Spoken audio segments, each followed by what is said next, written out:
사무엘하 8장, 오늘 토요일 본문이 사무엘하 8장입니다. 새벽에 여러분들 주중에 못 오시더라도 꼭 교회 홈페이지를 통해서 혹은 유튜브를 통해서 새벽에 말씀을 여러분 들어주시면 감사하겠습니다. 사무엘하 8장 우리 1절로 18절 말씀 한 절씩 교독하도록 하겠습니다. 1절 제가 먼저 읽습니다.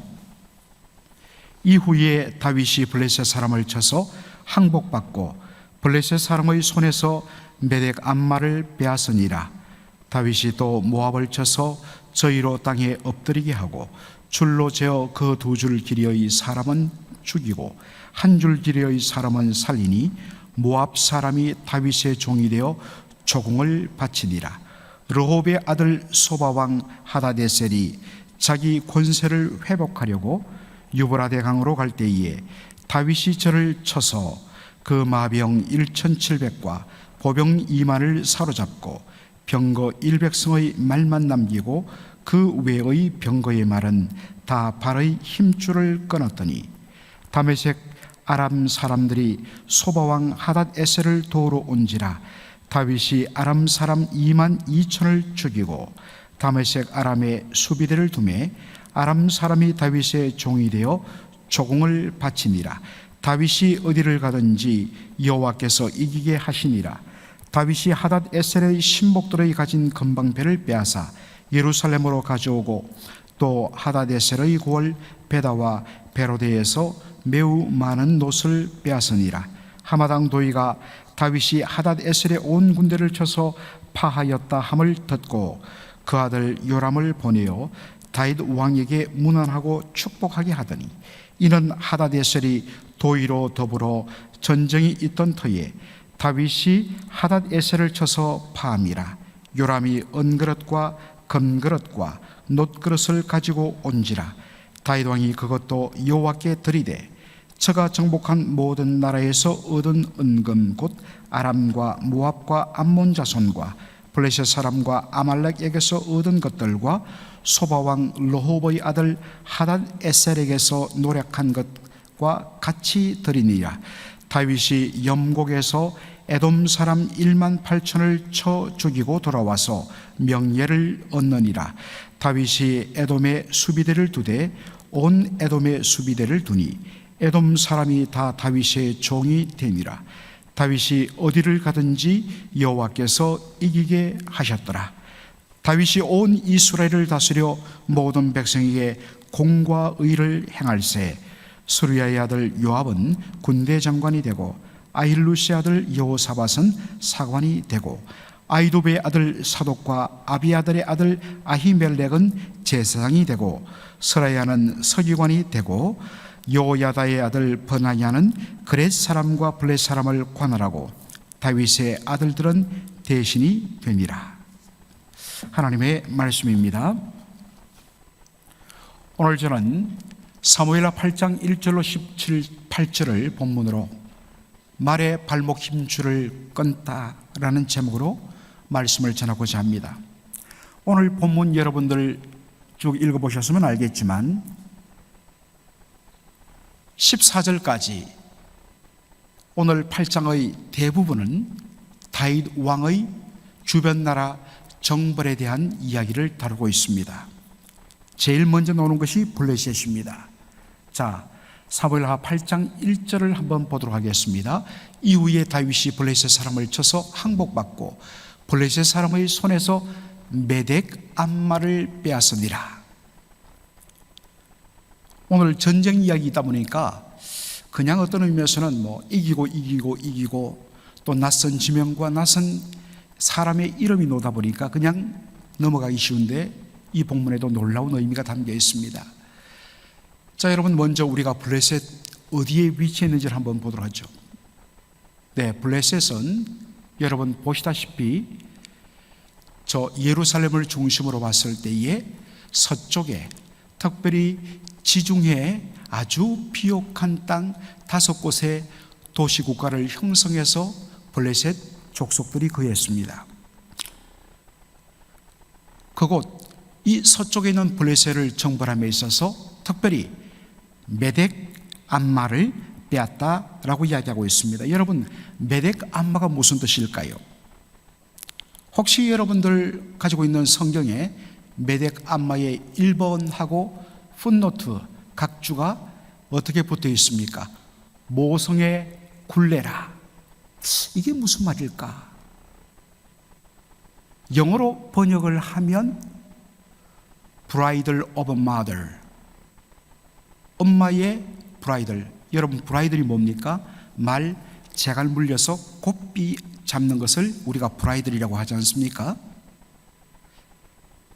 자, 여러분들 이 브라이들, 말에 재갈을 물려 곱비를 딱 치우면 그때부터 말은 그 말을 이끄는 사람, 곱비 잡은 사람의 컨트롤 아래 들어가게 됩니다. 그러므로 브라이들이란 말은 바로 컨트롤 하다란 뜻입니다. 그리고 마들이란 것은 엄마란 뜻입니다. 문자 그대로. 그러면 이 도시가 블레셋 전체 나머지 도시들의 엄마 역할을 하는 그러한 도시다라는 뜻입니다. 그래서 모성, 어미 모자, 성읍 성자를 쓰는 것입니다. Mother City. 보통 여러분들, 우리가 이민, 어떤 분이 그러셨어요. 목사님, 저는 저에게 맥클린 한인 장로교회는 이민 생활을 함에 있어서 모교회였습니다. 첫 번째 교회다. 제일 중요한 교회였다라는 뜻이죠. 우리 한국 선교국사를 보면 각 곳에 교회들이 세워지는데 영남 지역에 있어서 최초로 세워진 교회가 대구 제일교회입니다.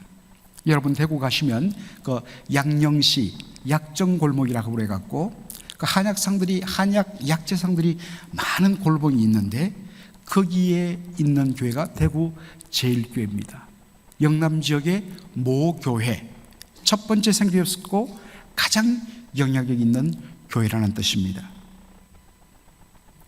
메덱 암마란 것은 블레셋의 5개의 도시 국가들 중에서 가장 영향력을 가지는, 그 나머지를 전체를 컨트롤할 수 있는 그런 영향력 있는 도시였다는 뜻입니다. 자, 같은 본문, 이 동일한 말씀이 역대상 18장 1절에 나오는데 한번 보죠. 역대상 18장 1절을 보면 어떻게 되어 있습니까? 이후에 다윗이 블레셋 사람을 쳐서 항복받고 블레셋 사람의 손에서 가드와 그 동네를 빼앗고. 사무엘하 8장과 역대상 18장이 똑같은 내용들이 기록되어 있습니다. 표현만 조금 다를 뿐이지 똑같은 내용을 담고 있습니다. 여러분, 메덱 암마가 뭐라는 뜻입니까? 가드란 뜻입니다. 블레셋에 5개 도시가 있는데 가드, 에스골론, 가사 이렇게 쭉 5개 도시가 있는데 그 5개 도시 중에서 가장 영향이 있는 바로 마들시티, 컨트롤 타워가 어디에 있느냐? 가드였다는 것입니다. 그러니 블레셋 5개 도시의 모체가 되고 가장 강력한 도시였던 가드를 차지하고 빼앗았다는 것은 무슨 뜻이게 됐습니까? 블레셋 나머지 전체가 다윗의 지배와 통제하에 놓였다는 것을 의미하는 것입니다. 이것을 가리키기 위하여 가드를 메덱 암마라고 부르던 것입니다. 여러분, 이해되시죠? 자, 이렇게 예루살렘을 중심으로 서쪽에 있는 블레셋을 완전히 통제하게 되었습니다. 그런 다음에 다윗이 그 다음에 정벌한 곳이 어디냐? 바로 모압입니다. 사무엘하 8장 2절을 우리 한번 읽어보죠. 다윗이 또 모압을 쳐서 저희로 땅에 엎드리게 하고 줄로 재어 그 2줄 길이의 사람은 죽이고 한 줄 길이의 사람은 살리니 모압 사람이 다윗의 종이 되어 조공을 바치니라. 자, 여러분, 모압이 어디 있는지 한번 보도록 하겠습니다. 모압은 이스라엘 예루살렘을 중심으로 했을 때에 동쪽에 위치합니다. 그 위쪽으로 암몬이 있고 그 다음에 모압이 있습니다. 이 동쪽에 있는 모압 땅을 정벌합니다. 자, 여러분, 정벌한 다음에 어떻게 했다고요? 사람을 땅바닥에 엎드리게 한 후에 줄로 재어서 2줄 길이의 사람은 죽이고 1줄 길이의 사람은 살렸다. 그러니까 우리로 말하면 한 남자들 딱 눕혀놓고 170 이상은 다 죽여버리고 170m는 살렸다. 그런 의미로 다가옵니다. 이야, 이거 정말 살벌하고 잔인하게 보입니다. 과연 여러분, 키를 기준으로 군대를, 사람을 죽인 것일까요? 그렇지 않습니다. 이 말의 바른 의미는 3분의 2는 죽이고 3분의 1은 살려놓았다라는 뜻입니다. 존 맥케이라는 분의 주석을 보면 이렇게 설명합니다. 당시 고대 근동 전쟁에서 패배한 군대는 포로가 없습니다. 그 자리에서 싹 죽여버린다는 것입니다. 그런데 다윗은 사로잡은 사람들 중에서 3분의 1은 살려주었다는 것입니다. 어떤 의미에서는 3분의 1, 30%를 살려냈다. 관대함과 긍휼의 표시였다는 것입니다. 그 당시에 이렇게 살려놓는 곳이 없다는 것입니다. 그러한 의미로 이 말씀을 볼 필요가 있습니다. 그런 다음에 다윗이 간 곳이 어디냐? 바로 소바왕 하닷 에셀의 땅을 정벌한 일이었습니다. 사무엘하 8장 3절의 말씀을 우리 한번 보도록 하겠습니다.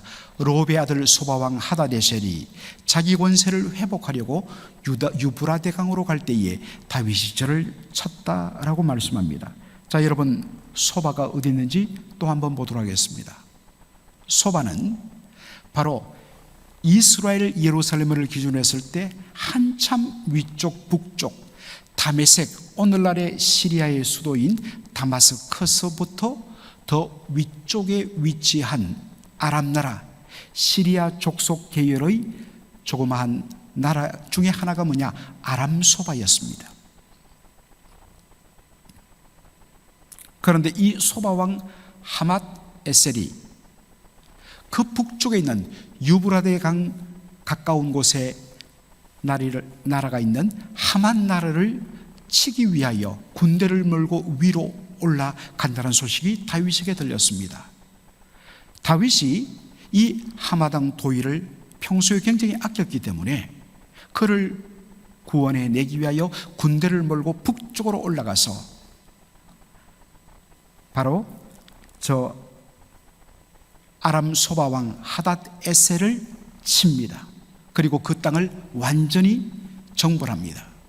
그 결과로 하맛 왕 도의가 위기를 넘기고 나라를 간수하게 됩니다.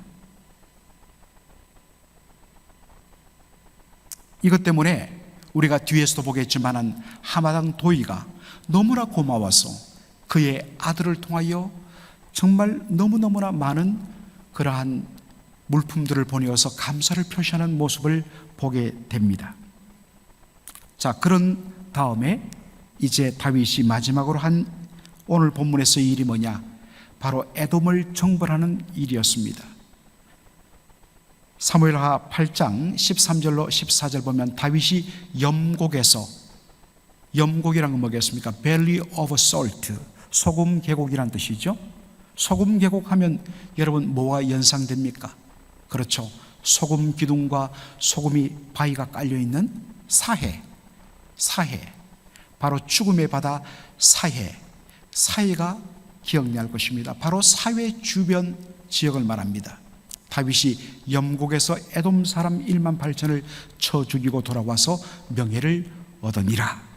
자, 여러분 다시 한 번 더 우리 에돔을 한번 보죠. 에돔은 바로 저 사해 남쪽에 위치한 곳이 에돔입니다. 여러분들 성지순례 안 가신 분들은 그래도 사진을 통해서 여러분 보시겠지만 바로 저곳에 여러분들 페트라라는 그러한 유적이 있습니다. 암벽을 깎아서 어떤 이방 신전을 만들어 놓은 바로 페트라 유적, 오늘날에는 요르단 땅입니다.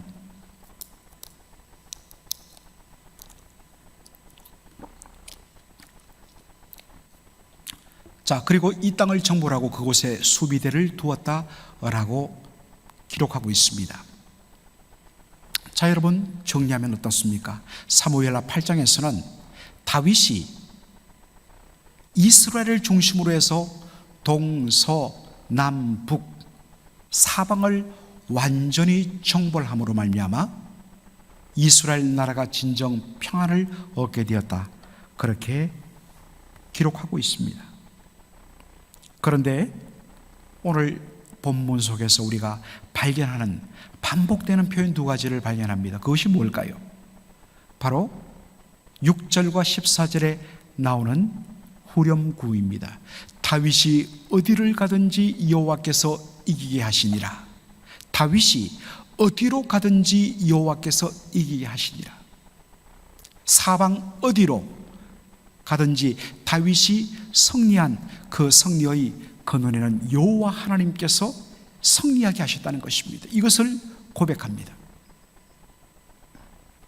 다윗은 이것을 철두철미하게 인정합니다. 그 인정하는 표시가 뭐냐, 행동이 뭐냐, 12절 한번 보도록 하겠습니다. 다윗 왕이 그것도 여호와께 드리래. 저가 정복한 모든 나라에서 얻은 은금 곧 아람과 모압과 암몬 자손과 블레셋 사람과 아말렉에게서 얻은 것과 소바왕 로베 아들 하닷 에셀에게서 노력한 것과 같이 드리니라. 정벌한 나라에서 얻은 모든 전리품들을 온전히 하나님께 바칩니다.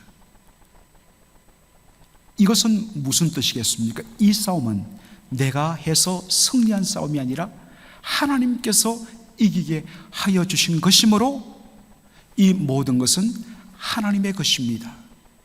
하나님께 돌려드립니다.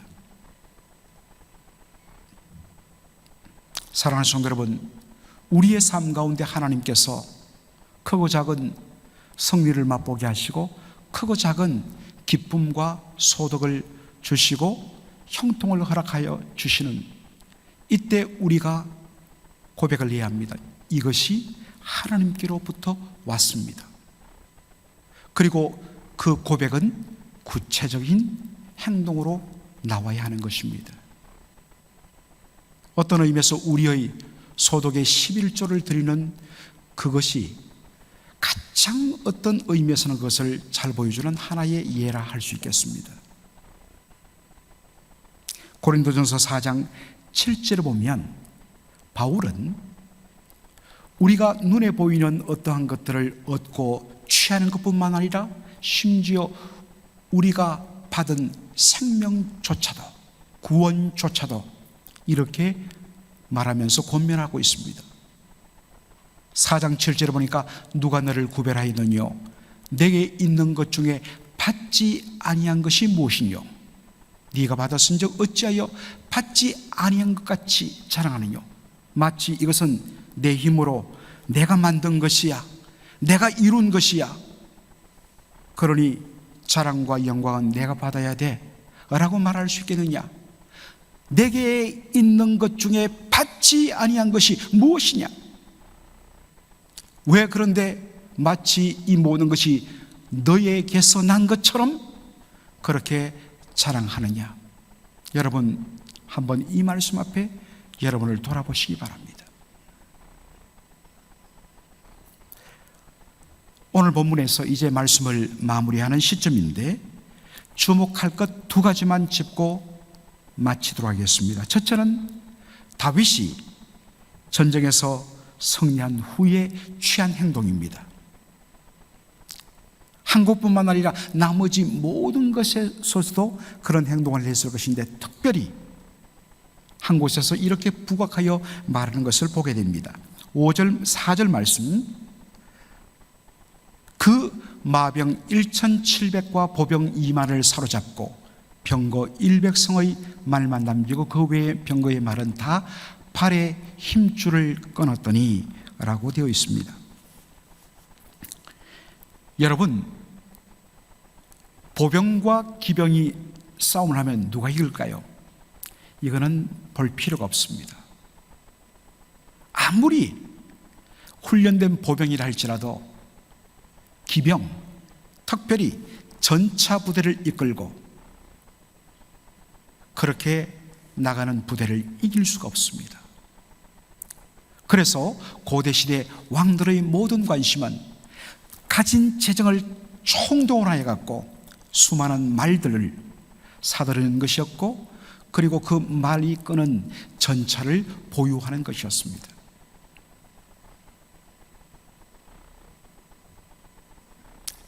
다윗이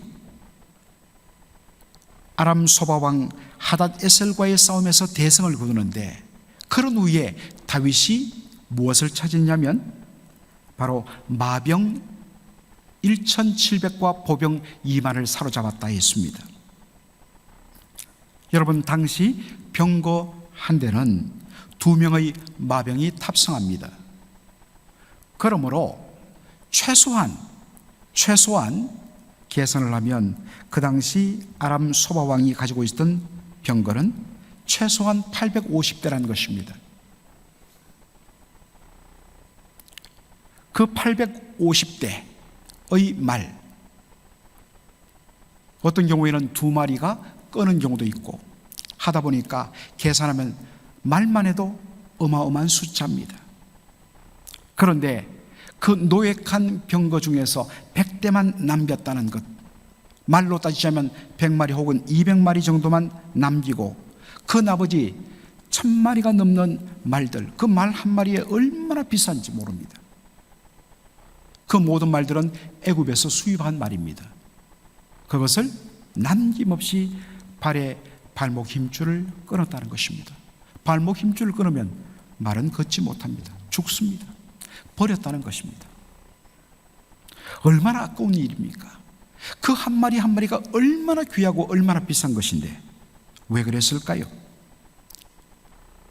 다윗은 말씀의 사람이었습니다. 늘 하나님의 말씀을 가까이 하던, 그 말씀을 암송하며 주야로 묵상하던 사람이었는데, 신명기 17장 보면 하나님께서 이스라엘 백성이 장차 왕을 요구할 때 이스라엘 왕은 이러해야 된다는 바로 규정이 나오는 부분입니다. 그 중에 첫 마디가 뭐냐? 17장 16절에 이렇게 나옵니다. 왕된 자는 말을 많이 둘 것이요, 왕된 자는 말을 많이 두지 말 것이요, 많은 말을 가지기 위하여 애굽으로 가서 사지도 말 것이고, 그렇게 말씀이 나옵니다. 왜 그렇습니까? 전쟁은 여호와 하나님께 속한 것입니다. 칼과 창에 달려있지 않습니다. 전쟁의 성패는 오직 하나님께 달려있습니다. 하나님을 전적으로 신뢰하는 자에게 하나님께서 승리를 주시는 것입니다.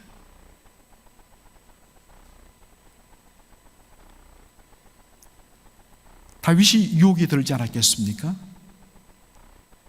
그때 다윗은 과감하게 최소한 것만 남기고 나머지 발에 발목 힘줄을 끊습니다. 왜냐하면 여호와 하나님 말을 온전히 의지하기 위함입니다. 전쟁은 여호와 하나님께 속한 것이다. 칼과 창으로 이기는 것이 아니라 여호와 하나님의 이름으로 이기는 것이다. 여러분께 도전합니다. 모든 것을 다 버리라는 것은 아닙니다. 그러나 자칫 잘못하면 내가 가진 그것을 의지함으로 하나님을 의지하는 그 자리를 비울 수밖에 없습니다. 여러분, 지금 여러분이 끊어내야 할 발목 힘줄은 무엇입니까? 그것을 여러분 고민하시기 바랍니다. 지나간 과거의 이야기가 아니라 오늘 내가 끊어야 할 발목 힘줄은 뭔가? 분명히 있을 것입니다. 끊어내야 합니다. 그래야만 거기에 여호와 하나님을 의지하며 신뢰하는 자리가 생기는 것입니다. 둘째로, 하마당 도이의 아들의 이름입니다. 여러분, 우리가 잘 아는 대로 하마당 도이가 위기에 처했을 때 다윗이 군대를 몰고 가서 하마당 도이를 공격하는 바로 아람 소바왕 하닷 에사를 쳐서 정벌함으로 하마당 도이를 위기에서 건져냅니다. 너무 고마워서 아들을 보내어 갖고 어마어마한 선물을 보냈는데 그 아들의 이름이 뭐냐? 요람이었습니다. 그런데 똑같은 본문이 기록된 역대상 18장 10절에 보면 이 아들의 이름을 하도람이라고 기록합니다. 여러분, 왜 이름이 다를까요? 이것에 대하여서 제가 자주 그렇게 인용하는 피터 레이트 할트라는 교수는 이렇게 해석을 합니다. 원래 하마당 도이의 아들의 이름은 하도람이었다는 것입니다. 그런데 그 이름을 히브리식 이름인 요람으로 개명을 했다라는 것입니다. 여러분, 하도람이란 말은 하닷이 높임을 받다라는 뜻입니다. 그런데 개명된 히브리 이름 요람은 여호와께서 높임을 받다라는 뜻이란 것입니다. 피터 레이트 할트는 이렇게 설명합니다. 왜 이름을 바꿨는가? 그것은 여호와 하나님을 통하여, 다윗을 통하여 여호와 하나님의 도우심을 경험하고서 그가 이제부터 나는 여호와 하나님만 높이겠다라는 뜻으로 하나님을 높이다라는 뜻, 요람으로 이름을 개명했다는 의미입니다. 사랑하는 성도 여러분, 성도의 선한 영향력은 불신자로 하여금 하나님의 살아계심을 경험하게 만듭니다. 다윗을 통하여 여호와 하나님을 만나고 그 하나님을 내 남은 생에 높이겠다는 결단의 표시로서 하도람에서 요람으로 이름을 바꾸었다는 이 사실, 성도의 선한 영향력이 하나님을 알지 못하는 자로 하나님을 알게 하고 그 하나님께 마음의 문을 열게 하는 바로 도구가 된다는 것입니다. 여러분께 도전하고 묻습니다. 여러분의 삶을 통하여 당신이 믿는 하나님을 이제 나도 믿고 그분만을 높이겠다고 하는 그러한 일들이 여러분 주변에서 일어나고 있습니까? 일어나기를 위하여 기도해야 되고 그것을 위하여 하나님이여 제가 하나님의 위대하심을 드러내는 증거한 도구가 되게 하여 주옵소서라고 여러분 기도하고 몸부림쳐야 합니다. 그렇게 기도할 때 그 기도는 여러분의 삶을 주장하고 여러분의 행동에 영향을 미칠 수밖에 없습니다. 기도는 단순히 기도로 끝나는 것이 아닙니다. 기도는 반드시 우리의 삶과 행동으로 연결되는 것입니다. 이게 진짜 기도입니다.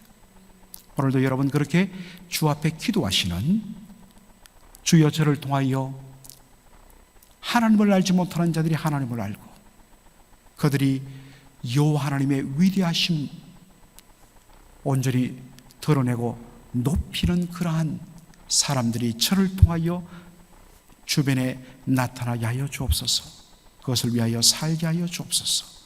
기도하시는 저와 여러분 되기를 주의 이름으로 축원합니다. 아멘. 살아계신 우리 아버지 하나님, 은혜와 사랑을 감사드립니다. 오늘 어떻게 보면 이기고 그저 사방에 전쟁한 이야기로 끝나는 넘어갈 수 있는 말씀인데 사실은 이 말씀 속에 이와 같은 놀라운 복음의 비밀이 들어있는 것을 오늘 하나님 깨닫게 하여 주신 것을 감사합니다. 아버지 하나님, 온전히 하나님이 나의 승리의 전부임을 고백하는 그러한 고백의 열매가 들임이 우리의 삶 속에 있는지를 확인하게 하여 주옵소서. 하나님 우리 아버지, 아직도 내가 온전히 하나님을 의지하지 못한 채 하나님 아닌 세상적인 어떠한 것을 의지하며 그것으로 위로를 삼고 그것으로 든든함을 그렇게 삼고 있는지는 않는지, 주여 바로 그것이 우리가 끊어버려야 할 발목 힘줄인 것을 주여 깨닫게 하여 주옵소서. 아버지 하나님, 우리의 삶을 통하여서 하나님을 알지 못하는 자들이 내가 앞으로 하나님을 높이는 삶을 살겠다고 그렇게 고백하며 간증하는 일들이 우리의 선한 영향력을 통하여서 나타날 수 있도록 주여 우리를 사용하여 주시옵소서. 그렇게 살기 위하여 기도하게 하여 주시고 그 기도한 대로 성령의 은혜와 능력을 따라 살아가는 저희들 되게 하여 주시옵소서. 오늘도 이후에 또한 주일 식사 봉사를 위하여서 준비하는 일과 또한 하나님의 말씀을 배우는 다니엘서를 배우는 일에 힘쓰기를 원하는 우리 모든 토요 새벽을 깨우는 성도들 한 분 한 분마다 주의 성령으로 충만케 하여 주시옵소서. 예수님의 이름으로 기도하옵나이다. 아멘.